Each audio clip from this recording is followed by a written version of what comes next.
Praise the lord. మీ అందరికీ కూడా ప్రభు యేసుక్రీస్తు నామాన శుభాభివందనాలు తెలియచేసుకుంటూ ఉన్నాను.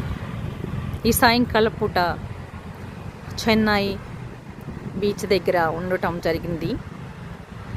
సముద్రంను పరిశీలించినప్పుడు దేవునికి ఎన్నో స్తుతులు చెల్లించినాం.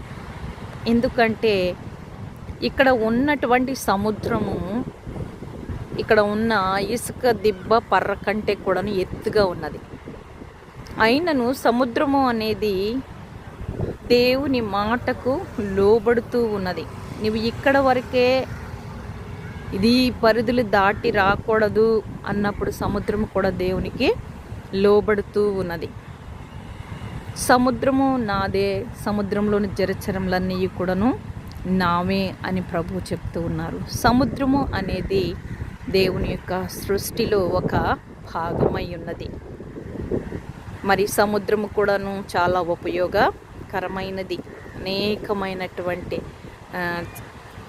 అనేక రకాల జీవ రాసులు అందులో నివసిస్తూ ఉన్నవి. కొన్ని అయితే మనకి ఆహారముగా ఉపయోగపడుతూ ఉన్నది. మరి సముద్రం అయితే మరి దేవుని మాటకు లోబడుతూ ఉన్నది.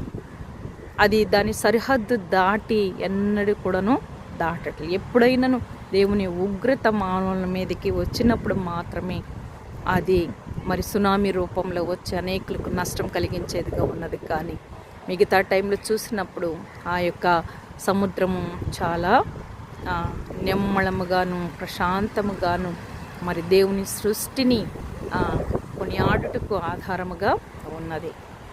ఈ యొక్క సముద్రము చూడండి, అలలు అనేక మార్లు అలలు వస్తూ ఉన్నవి, నిమ్మళ పడుతూ ఉన్నవి, అలలు ఎగసిపడుతూ ఉన్నవి, నిమ్మళమవుతూ ఉన్నవి. అట్లాగే మన జీవితంలో కూడాను అనేకమైనటువంటి మరి కష్టాలు, ఇరుకులు, ఇబ్బందులు, శ్రమలు మనలను కూడాను అలల వలె ఎగసిపడేటట్లుగా చేస్తూ ఉంటవి. కానీ సమయం వచ్చినప్పుడు ఈ కష్టాలు, ఇరుకులు, ఇబ్బందులన్నీ కూడాను మరలా సర్దుమణిగిపోతూ ఉంటాయి.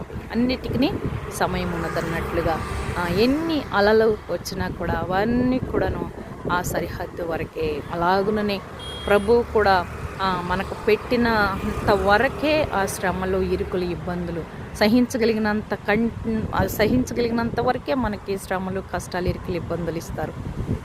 మన శక్తికి మించి మనము భరించలేనంత శ్రమలు ఆయన మనకి పంపరు. అలాగే ఈ అలలను చూడండి, ఎగిసి పడుతూ ఉన్నవి, మరలా సర్దు మనుగుతూ ఉన్నవి. అలాగే మన జీవితంలో అనేకమైన కష్టాలు, ఇరుకులు, ఇబ్బందులు వచ్చినను భయపడక నాకును మంచి